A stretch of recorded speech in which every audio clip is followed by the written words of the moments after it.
تبارك الذي نزل الفرقان على عبده ليكون للعالمين نذيرا.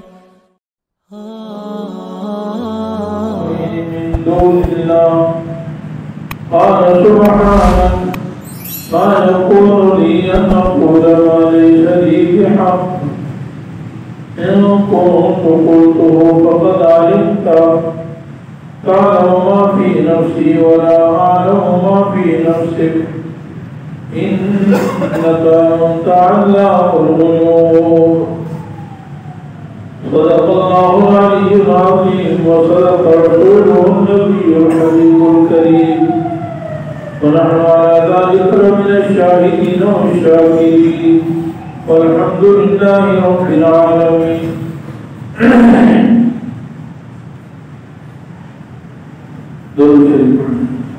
اللهم صل على محمد وعلى آل محمد كما صليت على إبراهيم وعلى آل إبراهيم إنك حميد مجيد. اللهم بارك على محمد وعلى آل محمد كما باركت على إبراهيم وعلى آل إبراهيم إنك حميد مجيد. رب اشرح لي صدري ويسر لي أمري واحلل عقدة من لساني يفقهوا قولي. رب زدني علما. اللہ جل جلالہ ساری کائنات کے خالق اور مالک ہیں. اللہ تعالیٰ کی بے شمار نعمتیں ہیں، احسانات ہیں، اور اللہ تعالیٰ کی بہت بڑی نعمت کی ہے کہ اللہ تعالیٰ نے ہمیں زندگی کے ہر شعبے میں ہدایت اور رہنمائی فرمائی ہے.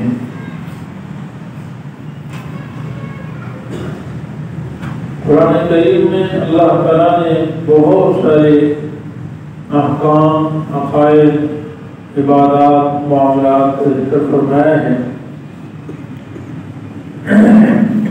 اور اپنے انبیاء علیہ السلام کا بھی تذکرہ فرمایا ہے.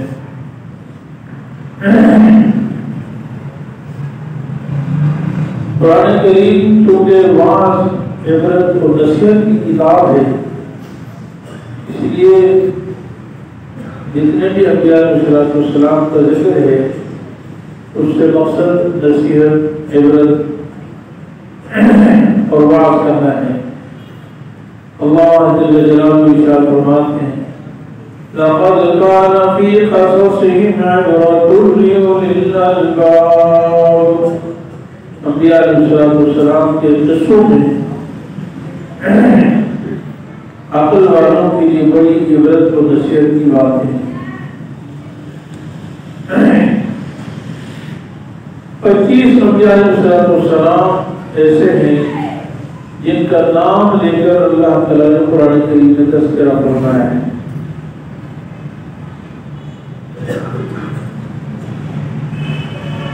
اور اس کے علاوہ بہت سارے انبیاء ہیں ان کا نام نہیں دیا. فرمایا وَرُسُلًا قَدْ قَصَصْنَاهُمْ عَلَيْكَ مِنْ قَبْلُ وَرُسُلًا لَمْ نَقْصُصْهُمْ عَلَيْكَ. کچھ انبیاء کے نام میں نے لیے ہیں جو قصے بیان فرمائے، اور کچھ انبیاء علیہ السلام کے قصے ہم نے تمہارے سامنے بیان نہیں فرمائے. پھر جن انبیاء علیہ السلام کا تذکرہ قرآن کریم میں موجود ہے ان میں سب سے زیادہ جس نبی کا تذکرہ ہے وہ حضرت موسیٰ علیہ السلام کے واقعات ہیں اور حضرت عیسیٰ علیہ السلام کا واقعہ ہے. پھر حضرت عیسیٰ علیہ السلام کا تذکرہ علماء فرماتے ہیں کہ قرآن کریم میں حضرت عیسیٰ علیہ السلام کا 25 دفعہ نام لیا گیا ہے. 25 دفعہ، یعنی سب سے زیادہ یہ وہ نبی ہیں جن کا قرآن کریم میں نام کثرت سے لیا گیا ہے. دوسرا سیدنا عیسیٰ علیہ السلام کو یہ بھی اعزاز حاصل ہے کہ اللہ تعالیٰ نے عیسیٰ علیہ السلام کی حالات اور خصوصاً ولادت کا تذکرہ بڑی تفصیل سے فرمایا ہے. یہاں تک کہ اللہ نے قرآن میں حضرت عیسیٰ علیہ السلام کے نانا کا ذکر فرمایا، نانی کا ذکر فرمایا، پھر ماں کا ذکر فرمایا، پھر ان کی کفالت کا ذکر فرمایا، اور ان کے بچپن کے حالات، ان کی ولادت کا تذکرہ قرآن کریم میں تفصیل سے ہے. اور حضرت موسیٰ علیہ السلام کی والدہ حضرت مریم علیہ السلام، ان کو بھی یہ اعزاز حاصل ہے کہ قرآن کریم میں حضرت مریم کا تذکرہ بے شمار ہوا ہے، بلکہ قرآن کریم میں عورتوں کے نام نہیں ذکر کیے، امرات فرعون، امرات لوط، امرات نوح وغیرہ، یعنی نوح علیہ السلام کی بیوی، لوط علیہ السلام کی بیوی، حضرت ایسی مختلف فرعون کی بیوی وغیرہ کا ذکر ہے. یوں ساری بیوی، امرات عمران کی بیوی، لیکن حضرت مریم علیہ السلام ان بزرگ ہستیوں میں سے ہیں جن کو اللہ تعالیٰ نے یہ اعزاز بخشا ہے کہ قرآن کریم میں بارہا ان کا نام ہے. خواتین کا نام قرآن میں نہیں، بہت کم، ان کا نام ہے. اتنی تفصیلی جو حضرت عیسیٰ علیہ السلام کا تذکرہ ہے، اس کا مقصد یہ تھا، وجہ یہ تھی کہ عیسیٰ علیہ السلام سارے انبیاء علیہ السلام میں سے سیکنڈ لاسٹ پیغمبر ہیں. ان کے بعد سیدنا محمد مصطفیٰ صلی اللہ علیہ وسلم ہیں. اور حضرت سیدنا عیسیٰ علیہ السلام کے بارے میں عقائد میں گزشتہ لوگوں میں بڑی افراد اور تفریق تھی. دو مشہور قومیں، ایک تو عیسائی ہیں جو حضرت عیسیٰ علیہ السلام کو ماننے والے ہیں، اور دوسرے یہودی ہیں جو حضرت موسیٰ علیہ السلام پر ایمان لانے والے ہیں. دونوں آسمانی کتابوں پر ایمان لانے، لیکن ان دونوں کا اس پیغمبر کے بارے میں بڑا افراد اور تفریق.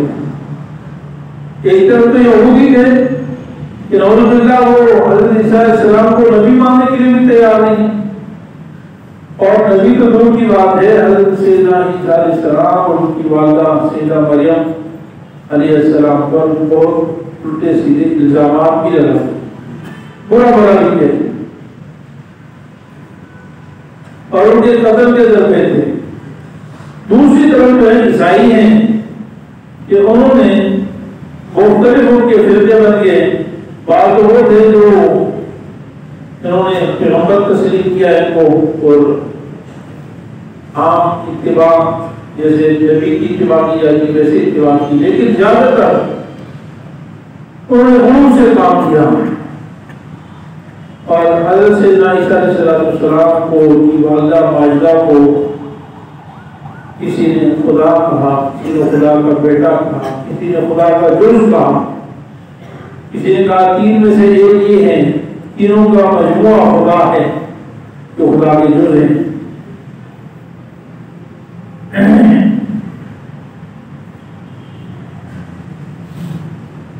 اللہ رب العالمین نے قرآن کریم میں اسی لیے ان کے عقائد کو رد کرنے کے لیے، جو غلط عقائد ہے اس کو رد کرنے کے لیے اور صحیح عقیدہ امت کو پہنچانے کے لیے حضرت عیسیٰ علیہ السلام کو بڑا تفصیل سے ذکر فرمایا.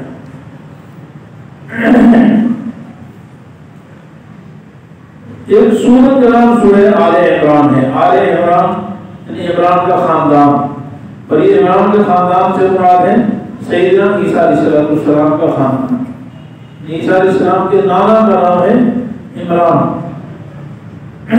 اور اس کے بعد یہ ہے سورہ آل عمران قرآن کریم کی بڑی مشہور سورت ہے. ایسی قرآن کریم کی ایک سورت کا نام ہے سورہ مریم. وہ مشہور صورت ہے کاف آیا عین صاد سورہ مریم میں. تو اور بہت تفصیل سے ذکر ہے. قرآن کریم کی ساری آیات کو اگر بیان کیا جائے تو اس کے لیے گھنٹوں چاہیے. اللہ تعالیٰ نے حضرت عیسیٰ علیہ السلام کے نام کا ذکر کرتے ہوئے فرمایا ان اللہ اصطفى آدم ونوحا وآل ابراہیم وآل عمران علی العالمین. ہم نے آدم علیہ السلام کو، نوح کو، موسیٰ علیہ السلام کے آل کو، ابراہیم علیہ السلام کے آل کو، آل عمران کو ہم نے جہان والوں پر بڑی فضیلت دی. آل ابراہیم، آل عمران کی آل کو ہم نے پوری جہان کو فضیلت عطا فرمائی. یہ تو آپ کے نانا کا تذکرہ ہے. حضرت عمران بیت المقدس کے امام تھے اور بڑی بزرگ ہستی تھی، بڑے راہب تھے، بڑے اللہ والے تھے، عبادت گزار تھے. اللہ تعالیٰ فرماتے ہیں کہ ہم نے کو بڑا اعزاز. پھر حضرت عیسیٰ علیہ السلام کی جو نانی ہے ان کا نام تھا حنا بنت فاقور، بنت فاقور، حنا بنت فاقور. قرآن کریم میں اس کا ذکر ہے. اذ قالت امرأة عمران رب إني نذرت لك ما في بطني محررا فتقبل مني إنك أنت السميع العليم.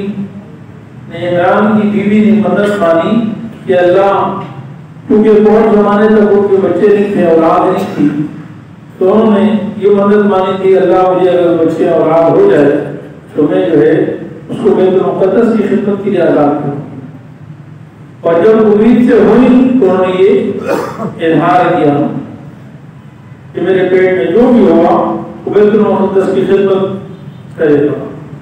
تو گویا کہ یہاں پر یہ بتایا گیا کہ آل عمران بھی اعلیٰ فضیلت والا تھا اور آپ کی نانی بھی بڑی اللہ والی تھی، بڑی نیک خاتون تھی کہ انہوں نے اپنے بچے کو بیت المقدس کی خدمت کے لیے وقف کر دیا تھا.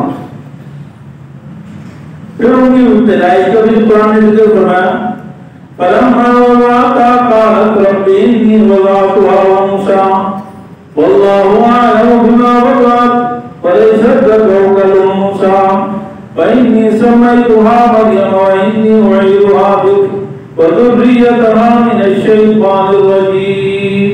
تو بچہ جناب وہ تو بچی تھی، بچہ نہیں تھا. پر عام طور پر بیت المقدس کی خدمت میں بچہ کیا کرتا تھا؟ مرد کرتے تھے، عورت تو نہیں کر سکتی تھی. تو اللہ کے سامنے کہ اللہ نے تو یہ تو بچی ہے. تو اللہ تعالیٰ نے فرمایا کوئی بات نہیں، ہم اسی کو اپنی گھر کی خدمت کے لیے قبول کریں گے اور ان کو وہ مقام عطا فرمائیں گے کہ بہت سارے مردوں کو وہ مقام نہیں ملتا ہے. یعنی اس مرد اس عورت تک بھی کوئی نہیں پہنچ سکے گا، یہ اتنا اونچا مقام ہے. بارہ وہ بچی پیدا ہوئی، انی سمیتھا مریم، نام اس کا مریم رکھا اور انہوں نے کہا انی اعوذها بک وذریتها من الشیطان الرجیم. اللہ نے اس بچی کو بھی اور اس کی اولاد کو بھی، یہ مریم کا تذکرہ ہے، اسلام کی والدہ کا تذکرہ، اس کی اولاد کو بھی مٹی پناہ میں دیتی ہوں شیطان مردود سے. عیسیٰ علیہ السلام کی پیدائش کتنی عظمت والی تھی. تو پھر جو ہے فتقبل ربها بقبول حسن وانبتا نباتا حسنا، اللہ تعالیٰ نے اس کو قبولیت عطا فرمائی اور اس کی اعلیٰ کفالت کے انتظام بھی فرمایا. مریم، حضرت مریم کی پیدائش سے پہلے ہی ان کے والد ماجد عمران کا انتقال ہو گیا تھا. اب پیدائش کا مسئلہ آیا کہ ان کی پیدائش کون کرے. تو ان کی پیدائش کے لیے مختلف لوگوں کے کوئی کہتا ہے اس کی کیونکہ ہمارے یہاں کے جو بیت المقدس کے عظیم امام تھے، مقدس ہستی تھی، یہ ان کی بیٹی ہے، تو ہر ایک کی چاہتی کہ میں اس کی حفاظت کروں گا. یہاں تک کہ آپس میں اختلاف ہو گیا، آپس میں بہت اختلاف ہو گیا. ایک کہتا ہے میں اس کی خدمت کروں گا، اس کی حفاظت میں کروں گا، دوسرا کہتا ہے میں حفاظت کروں گا. حضرت سیدنا زکریا علیہ السلام بہت بڑے پیغمبر ہیں، یہ بھی انہی میں سے تھے، لیکن ان کا ایک خصوصی رشتہ تھا مریم کے ساتھ. تو یہ کہ ان کے خالو تھے، یعنی ان کی حضرت علیہ السلام کی جو اہلیہ تھی وہ حضرت مریم علیہ السلام کی خالہ تھی، وہ خالو تھے اور خالہ ہونے کے بعد سے تو قریبی رشتہ تھا۔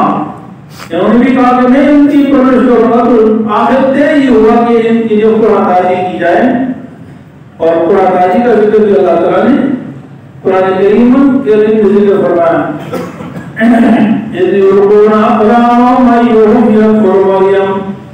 وہ اپنے قلم میں انہوں نے ڈالی، کسی خاص انداز سے انہوں نے قرآن تاجی کی کہ مریم کی کفالت کون کرے گا۔ بارہ قرآن میں حضرت زکریا علیہ السلام کا نام نکلا اور ان کی کفالت کی ذمہ داری حضرت زکریا علیہ السلام نے اٹھائی۔ خود زکریا علیہ السلام جو کہ پیغمبر بھی تھے اور بیت المقدس کے والی بھی بڑے بھی وہی تھے اور ان کے خالو بھی تھے، تو وقت کے عظیم پیغمبر سے ان کی حضرت مریم علیہ السلام کی پرورش کرا۔ تو انہوں نے اپنے گھر میں بیت المقدس میں ایک کمرہ مخصوص ان کے لیے الگ بنایا ہوا تھا اور اس میں ہی رہتی تھی۔ جب تھوڑی سی بڑی ہو گئی اور جو ان کے مناسب خدمت تھی بیت المقدس کی، وہ بھی کیا کرتی تھی حضرت مریم۔ تو حضرت زکریا علیہ السلام کا جب ان پر گزر ہوتا ہے یا ان کے کمرے میں آتے تو وہاں ایک عجیب و غریب نئی نئی باتیں بھی دیکھتے۔ کلما دخل علیہا زکریا المحراب وجد عندها رزقا۔ زکریا علیہ السلام جب وہاں ان کے کمرے میں آتے تو دیکھتے کہ مریم کے پاس تو بے موسم کے پھل ہیں، ایسے عجیب و غریب۔ قال انا یکون لک ھذا، انا لک ھذا، یہ کہاں سے ہے پھل؟ یہ تو اس موسم میں یہ پھل تو نہیں ہوتے۔ تو حضرت مریم کہتی ہے انا قالت هو من عند اللہ، یہ تو اللہ تعالیٰ نے مجھے عطا فرمایا۔ اتنی تفصیل سے ذکر فرمایا اللہ تعالیٰ نے، ایک ایک بات کا ذکر فرمایا ہے۔ حضرت زکریا علیہ السلام کی عمر اس وقت 120 سال کی اور اولاد کوئی نہیں تھی۔ قرآن کریم میں زکریا علیہ السلام کا اپنے لیے اولاد مانگنا کئی دفعہ ذکر ہے۔ رب لا تذرنی فردا وانت خیر الوارثین۔ سورہ کہف کے شروع میں بڑا تفصیلی ذکر موجود ہے۔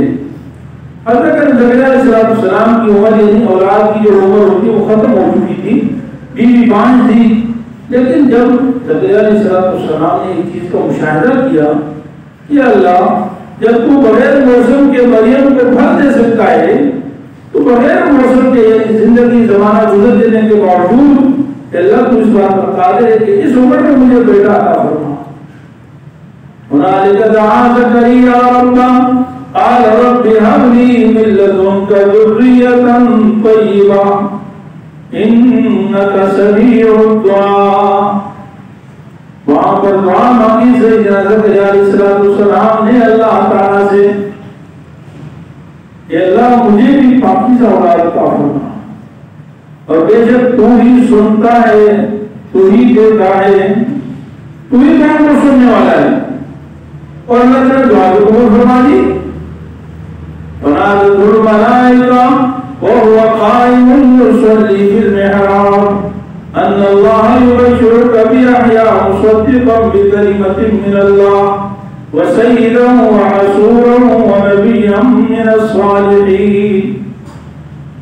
حضرت علیہ السلام محراب میں کھڑے تھے، اللہ تعالیٰ نے وحی نازل فرمائی اور فرمایا کہ اللہ نے مبارک ہو تمہیں بیٹا پیدا ہوگا، نام بھی اللہ نے رکھ دیا، ان کا نام ہے یحییٰ، یحییٰ نام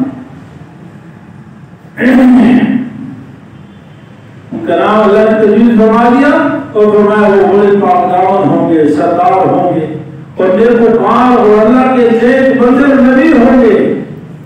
یہ شان ان کی بیان ہوگی، ایسا بیٹا اللہ تعالیٰ کا۔ پھر اللہ رب العالمین اس کے بعد حضرت مریم کے اوپر حضرت عیسیٰ علیہ السلام کی پیدائش کا ذکر فرماتے ہیں، یہاں تک تو مریم کی پیدائش کا ذکر تھا۔ اچھا یہاں پر بھی حضرت عیسیٰ علیہ السلام نے پہلے خود مانگا، جب اللہ نے بشارت کی کہ میں دے دوں گا تو پھر تعجباً کہنے لگے قال رب انا یکون لی غلام وکان وقد بلغنی الکبر وامرأتی عاقر۔ اللہ میرا بیٹا کیسا پیدا ہوگا، حالانکہ میں تو پورا ہو چکا اور بیوی بانجھ۔ پہلے اللہ سے مانگا اور پھر پوچھا کہ کیسے پیدا ہوگا۔ یعنی وہ یہ پوچھنا چاہتے تھے کہ جیسے عام نارمل انداز بچوں کی پیدائش ہے اسی طریقے سے ہوگا یا اگر کوئی اللہ کسی اور طریقے سے دے تو اللہ تو قادر ہے کسی اور طریقے سے دے تو اللہ نے فرمایا ذالک اللہ یفعل ما یشاء یہ ایسی کرتی فکر نہیں کرنی بارہ پھر اللہ رب العالمین نے حضرت عیسیٰ علیہ السلام کی پیدائش کا تفصیلی ذکر فرمایا پہلے عیسیٰ حضرت مریم کے فضائل بیان فرمائے اذ قالت الملائکۃ یا مریم ان اللہ اصطفاک وطہرک واصطفاک علی نساء العالمین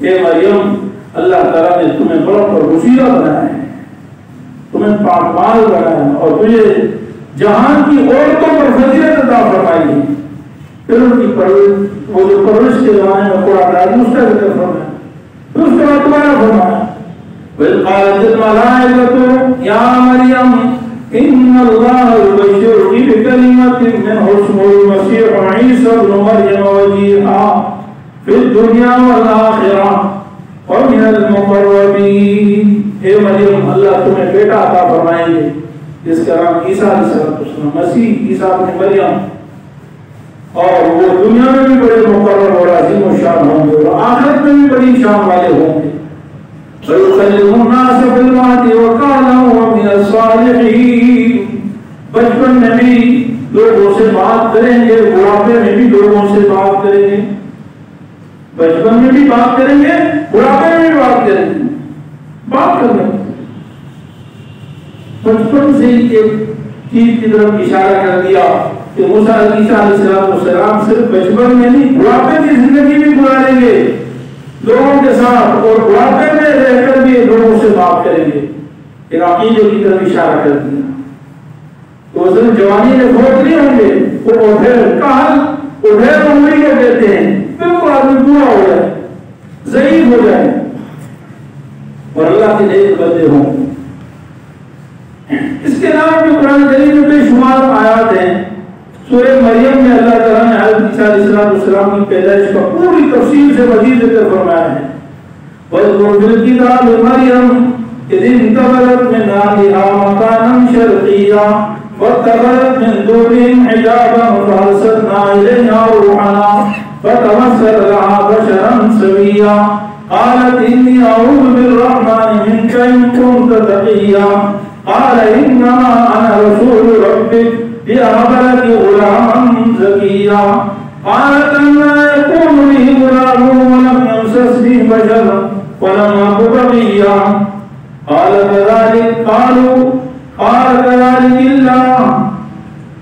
یعنی اللہ رب العالمین نے یہاں پر اتنی تفصیل سے یعنی اللہ تعالیٰ نے حضرت مریم علیہ السلام کو سائڈ پہ طرف گئی اور پھر جو ایک فرشتہ ان کے پاس آیا اور کہا تم تو کہاں سے آ گئے تم تو مرد ہو نہیں میں فرشتہ ہوں گھبراؤ نہیں میں مرد نہیں ہوں اور میں اس لیے آیا ہوں کہ تمہیں اولاد عطا کروں کبھی اولاد مجھے کیسے ہوگی میں تو کبھی میری شادی نہیں ہوئی میں تو ابھی باقرہ ہوں کماری ہوں میری تو شادی نہیں میری اولاد کیسے ہوگی تو وہ اللہ تعالیٰ عطا فرمائیں گے اور وہ ہر چیز پر قادر ہیں اب ان کو پریشانی لاحق ہوگی کہ میری اگر اولاد ہوگی تو لوگ تو الزام لگائیں گے برا بڑا کہیں گے تو کہا کہ نہیں اللہ تعالیٰ کی طرف سے آپ فیصلہ ہو چکا ہے ایسے ہی ہوگا اور فرمایا کہ ان کے گریبان میں ان کے منہ میں فرشتے نے یوں چوف کیا پھونک ماری اس سے حمل ٹھہر گیا اسی وقت حمل ٹھہر گیا حاملہ ہو گئی اور پریشان ہو گئی کیا ہوا بچہ پیدا ہو رہا ہے لوگ مجھے پر الزام لگا دیں گے اور کہا کہ یا اللہ کاش میں پہلے ہی مر جاتی یہ میرے اوپر کیا زندگی آ گئی لوگ تو برا لگاتے ہیں بہرحال اللہ تعالیٰ نے تسلی دی پریشان ہونے کی بات نہیں ہے اور اس درخت کے پاس کہا یہاں پہ چلی جائے اس درخت کو ٹھہرا اس سے کھجوریں بھی آئیں گی اور نیچے پانی بھی ہوگا اور پریشانی کی بات نہیں ہے اور یہ بچہ پیدا بھی ہو گیا اکیلی عورت ہے بچہ بھی پیدا ہو گیا جو جوان عورت ہے پھر اللہ وہ اپنے خاندان کے بعد لے کے گئی قوم ہوئی کا اتنی نیک اور اتنی پرانی تیری حفاظت کی اور زکریا علیہ السلام نے اور عمران کی نواسی اور کیسی اور تم نے یہ کیا کیا بچہ کیسے پیدا ہو گیا یعنی عمران کی بیٹی تو اللہ تعالیٰ نے فرمایا تھا کہ ان سے بات نہ کرنا اور کہنا کہ اس بچے سے پوچھ لو انہوں نے کہا اس سے کیسے بات کریں گے؟ بچہ ہے. کیف نکلم من کان فی المہد صبیا. تو عیسیٰ علیہ السلام نے فرمایا قال انی عبد اللہ، میں اللہ کا بندہ ہوں. چھوٹے بچے ابھی پیدائشی بچہ ہے لیکن بول پڑے اور اللہ کی وحدانیت کا ہم بیان ہو رہے. قال انی عبد اللہ آتانی الکتاب وجعلنی نبیا. مجھے اللہ نے کتاب بھی دی، کتاب بھی دیں گے اور مجھے نبی بنایا ہے. وجعلنی مبارکا اینما کنت واوصانی بالصلاۃ والزکاۃ ما دمت حیا. مجھے اللہ نے حکم کیا ہے کہ نماز بھی پڑھا کروں، زکات بھی مجھے تک میں زندہ رہوں.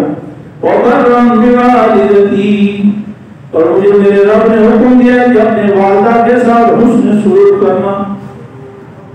قرآن نے صاف بتا دیا کہ میرے والد نہیں ہیں، ورنہ پورے قرآن کریم میں والدین کا ذکر ہے. بہت سے انسان والدین کے ساتھ حسن سلوک کرو، لیکن یہاں تو بتا دیا کہ میرا والد نہیں ہے، میرا صرف والدہ ہے. اس لیے مجھے اللہ نے حکم کیا وبرا بوالدتی، مجھے حکم کیا کہ میں والدہ کے ساتھ حسن سلوک کروں. اور اللہ نے مجھے بدبخت نافرمان نہیں بنایا. بڑی تفصیل سے حضرت عیسیٰ علیہ السلام کے واقعات قرآن کریم میں ایک بات نہیں کئی بار ذکر ہے. اور اس کے بعد اللہ تعالیٰ فرماتے ہیں ذالک عیسی ابن مریم اور الحق الذی فیہ یمترون. اے اللہ کے بندو سن لو، یہ ہیں عیسیٰ بن مریم، یہ ہے سچ اور حق بات. یہ مریم کے بیٹے ہیں، خدا نہیں، خدا کے بیٹے نہیں. مریم جو عمران کی بیٹی ہے وہ بھی خدا نہیں، وہ خدا کی بیٹی نہیں، خدا کی بیوی نہیں ہے، خدا کا جز نہیں ہے. سارا خاندان حسب نسب بیان فرما دیا ہے. باقی تمہیں تعجب ہو رہا کہ یہ کیسے ہو گیا، بغیر باپ کے کوئی کیسے پیدا ہو سکتا ہے؟ کوئی تعجب کی بات نہیں ہے. اس لیے کہ اس سے پہلے اللہ تعالیٰ فرماتے ہیں ہم نے آدم کو ماں اور باپ کے بغیر پیدا فرمایا. وہاں تو ماں بھی نہیں، یہاں تو ماں ہے. انما عیسی عند اللہ کمثل آدم خلقه من تراب ثم قال له كن فيكون. عیسیٰ علیہ السلام کی مثال میں آدم کی جیسی ہے. اللہ نے ان کو خالص مٹی سے بنایا ہے، مٹی سے بنا کے کہا ہو جاؤ سو گیا. تو جو رب ماں اور باپ کے بغیر بنا سکتا ہے وہ باپ کے بغیر بنانے پر قادر نہیں ہے، وہ بنا سکتا ہے. پھر اس عقیدے کو قرآن کریم نے ایک جا بجا بیان فرمایا ان اللہ ربی و ربکم فاعبدون. عیسیٰ علیہ السلام نے لوگوں سے کہا کہ بے شک اللہ ہی میرا رب ہے، اللہ ہی میرا رب ہے اور اللہ ہی تمہارے رب ہے. یہ عقیدہ بیان کرنا مقصود ہے کہ اللہ کے ساتھ کوئی شریک نہیں ہے، کوئی معبود نہیں ہے، کوئی خالق نہیں ہے، کوئی مسجود نہیں ہے، کوئی عبادت کے لائق نہیں، صرف ایک اللہ ہے. ان اللہ هو ربی و ربکم، میرا بھی رب اللہ اور تمہارا رب بھی اللہ. اور پھر وضاحت کروائی اللہ تعالیٰ قیامت میں بھی اس کا اظہار کروائیں گے. اللہ تعالیٰ فرمائیں گے یا عیسیٰ ابن مریم، اے عیسیٰ بن مریم بتا تو اے عیسیٰ مریم کے بیٹے. غلط فہمی نہ ہو جائے کہ عیسیٰ اللہ کا بیٹا، نعوذ باللہ. اس عقیدے کی بنیاد کاٹ دی ہے اسلام نے کہ عیسیٰ علیہ السلام اللہ کا بیٹا نہیں ہے، نعوذ باللہ، عیسیٰ مریم کا بیٹا ہے. اس لیے کتنے انبیاء علیہ السلام کے نام قرآن کریم میں آپ پڑھتے رہتے ہیں. آدم علیہ السلام کا نام ہے، موسیٰ علیہ السلام کا نام ہے، لوط علیہ السلام کا ہے، نوح علیہ السلام کے والدین کا نسب حسب نسب کا ذکر نہیں ہے. قرآن کریم میں محمد بن عبداللہ نہیں ہے، محمد بن رسول اللہ ہے. محمد بن عبداللہ باپ کا ماں کا نام ذکر نہیں فرمایا. لیکن جہاں بھی موسیٰ علیہ السلام کا ذکر فرمایا، عیسیٰ علیہ السلام کا ذکر فرمایا، وہاں فرمایا عیسیٰ ابن مریم، عیسیٰ مریم کا بیٹا. ایسے نہیں کہہ دیا، یہ عقیدے کی اصلاح کی ہے کہ عیسیٰ مریم کا بیٹا ہے، عیسیٰ اللہ کا بیٹا نہیں. تو اللہ تعالیٰ پوچھیں گے یا عیسیٰ ابن مریم انت قلت للناس اتخذونی وامي الہین من دون اللہ، کیا آپ نے یہ کہا ہے لوگوں کو کہ میں اور میری ماں ہم اللہ کے اللہ ہیں، ہم معبود ہیں، ہم خدا ہیں اللہ کے سوا؟ کیا آپ نے کہا؟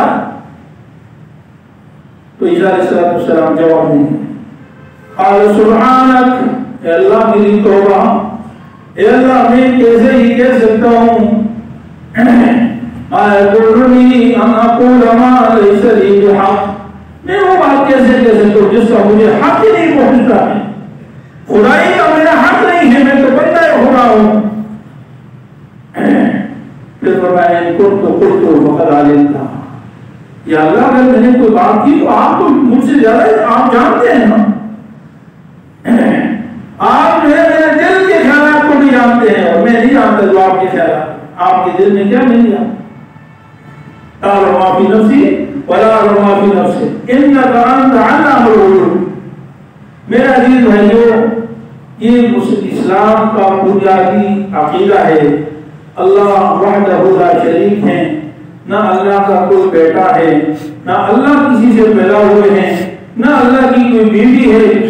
ہم لوگ سورہ اخلاص پڑھتے ہیں، چھوٹی سی سورت ہے لیکن قرآن کریم کی سورتوں میں سب سے عظیم سورت ہے۔ فرمایا تو ایک سورت ہے چھوٹی سی لیکن قرآن کریم کی ساری سورتوں سے اعلیٰ ہے، افضل ہے، عظیم ہے۔ اور ایک آیت بھی چھوٹی سی ہے لیکن قرآن کریم کی ساری آیتوں سے اعلیٰ ہے، وہ آیت آیت الکرسی ہے، تو پورے قرآن کریم میں افضل ہے، اس لیے کہ وہاں بھی اللہ کی خدائی کا بیان ہے، اللہ کی شان کا بیان ہے۔ اور قل اللہ احد کو سورہ اخلاص اس لیے کہتے ہیں کہ یہ خالص اللہ کی توحید پر مبنی ہے۔ قل اللہ جیسے وہ سورتیں وہ احکام بیان ہے، لیکن سورہ اخلاص میں صرف اللہ کی وحدانیت کا بیان ہے۔ قل اللہ احد اللہ الصمد لم یلد ولم یولد ولم یکن له کفوا احد، وہ اللہ اکیلا ہے، ایک ہی ذات ہے، وہ اللہ بے نیاز ہے۔ لم یلد، نہ اس نے کوئی بچہ جنا ہے، کچھ بھی نہیں جنا اس نے، ولم یولد، اور نہ وہ کسی سے پیدا ہوا، ولم یکن له کفوا احد، اور ساری کائنات میں اس کا کوئی نظیر نہیں، اس کا کوئی مشابہ نہیں، اس کا کوئی وزیر نہیں، اس کا کوئی مثیل نہیں ہے، وہ بے نیاز ہے۔ میرے عزیز بھائیوں، یہ عقیدہ اسلام کا بنیادی عقیدہ ہے۔ یہ ساری تفصیل قرآن کریم میں تو بہت لمبی ہے، مختصر میں نے اس لیے بیان کر دی تاکہ ابھی 2 دن بعد، ابھی آج 23 دسمبر ہے اور 25 دسمبر کو جو کرسمس ڈے منایا جاتا ہے، بہت سارے مسلمان اس کی مٹھائیاں کھاتے ہیں، مبارکباد دیتے ہیں، مبارک ہو۔ کرسمس ڈے کا مطلب ہے نعوذ باللہ حضرت عیسیٰ علیہ السلام کی پیدائش کا دن، اور اس کا اصل مطلب یہ ہے کہ یہ اللہ تعالیٰ کے جنم دے ہے، نعوذ باللہ من ذلک، یعنی گویا کہ اس دن خدا پیدا ہوا ہے، کیونکہ عیسیٰ علیہ السلام کو خدا کہتے ہیں، تو خدا کے جنم دے، نعوذ باللہ من ذلک۔ ان ساری تفصیل کے بعد کیا مسلمان اس کا تصور کر سکتا؟ ہم ان کا عقیدے سے کوئی غرض نہیں، وہ اپنا عقیدہ، لیکن ہمیں اپنا عقیدہ بیان کرنے کا پورا شریعہ ہے۔ کیا مسلمان یہ تصور کر سکتا ہے کہ کسی کو یہ کہے کہ نعوذ باللہ مبارک ہو، آج جو فلاں دن ہے، وہ لفظ تو منہ سے کہتے ہوئے آدمی کو گھبراہٹ ہوتی ہے کہ اللہ تعالیٰ نعوذ باللہ اس دن پیدا ہوا ہے، عیسیٰ علیہ السلام کو خدا کہتے ہیں۔ اس لیے میرے عزیز بھائیوں، ایسی تقریبات میں شرکت بھی، کسی بھی غیر مسلم کی مذہبی تقریبات میں شریک ہونا، ان کو مبارکباد دینا، ان کی خوشیوں میں شریک ہونا، کسی قسم کی شرع ناجائز ہے، حرام ہے، اور بعض الفاظ تو کفر اور شرکیاں ہیں۔ مفتیان کرام علماء کرام سے پوچھیں، ایسا نہ ہو کہ ہم کوئی لفظ ایسا زبان سے کہہ دیں کہ ہمارا ایمان جاتا ہے، اسلام سے خارج ہو جائیں۔ اس لیے ایسی چیزوں کو نہ منانا چاہیے اور نہ اس میں شرکت کرنا چاہیے، نہ مبارکباد دینی چاہیے، کسی قسم کی ضرورت نہیں۔ اگر کوئی آپ کو کہے بھی تو آپ اسے کوٹ میں ضرورت کی بات کر کے اور خیریت ٹھیک ہو اور سب صحیح ہے، اس طرح کی بات کرتے ہیں، ہم لوگ کرتے ہیں، بعض کو کوئی جواب نہیں دے سکتا تو، لیکن آگے سے تمہیں بھی مبارک ہو یا نعوذ باللہ اس طرح کی کوئی بات، یا تمہیں مبارک ہو اس طرح کے لفظ کہنا حرام ہے، ناجائز ہے، اور اسلام ایمان کا خطرہ ہے۔ بہرحال اللہ رب العالمین ہمیں عقائد کی اصلاح فرمائے اور کامل ایمان کے اوپر اپنا اللہ تعالیٰ کے فضل و کرم سے ہمیں موت عطا فرمائے۔ آخری بات یہ عرض کرتے دیکھیے میرے عزیز بھائیو، حضرت عیسیٰ علیہ السلام کی زندگی میں بہت سارے، خود ان کی پیدائش انوکھی تھی، پھر اللہ تعالیٰ نے عیسیٰ علیہ السلام کو جو معجزات عطا فرمائے وہ بھی انوکھے، مردوں کو زندہ کرنا اور جو مٹی سے بندہ بنا کے اس کو ہوا میں اڑا دینا وغیرہ، یہ سب چیزیں، اور ہر زکریا علیہ السلام کو جو میں نے بتایا کہ بڑھاپے میں بچہ پیدا ہو، یہ سب اس بات پر دلالت کرتے ہیں کہ اللہ تعالیٰ ہر چیز پر قادر ہیں۔ اور دوسرا یہ بات، یہ عقیدہ ہمیں اللہ تعالیٰ یہ بتاتے ہیں سارے واقعات سے کہ سارے انبیاء علیہ السلام ہمیشہ اللہ ہی سے مانگتے تھے۔ انبیاء علیہ السلام کی تذکرے اسی لیے کیے جاتے ہیں تاکہ ہمیں یہ معلوم ہو کہ انبیاء کس سے مانگتے تھے، اور ہم جو نماز دعا مانگتے ہیں صراط الذین انعمت علیہم، اے اللہ میں سیدھا راستہ دکھا دے، کس کا راستہ؟ ان لوگوں کا راستہ جن پر تیرا انعام ہوا۔ انعام کن پر ہوا؟ سب سے بڑا انعام انبیاء پر ہوا۔ کس پر ہوا ہے؟ تو انبیاء جس سے مانگتے تھے ہم کیوں کسی اور سے مانگتے؟ کروڑ سے ہم سوچیں کیوں جب میرا نبی اللہ سے مانگ رہا ہے، بدر میں، احد میں، حنین میں، ہر جگہ، اور سارے انبیاء اللہ ہی سے مانگتے ہیں، تو ہمیں کس سے مانگنا چاہیے؟ اللہ ہی سے۔ ایاک نعبد و ایاک نستعین، اللہ ہم تیری ہی بندگی کرتے ہیں اور تجھ ہی سے ہم مدد مانگتے ہیں، بس ایک خدا ہے، وہی سب کا داتا ہے۔ آپ کے YouTube چینل کو سبسکرائب کیجئے اور ان کے تازہ بیانات کے ذریعے اپنے علمی، اصلاحی اور فکری آبیاری کرتے رہیے۔ جزاکم اللہ۔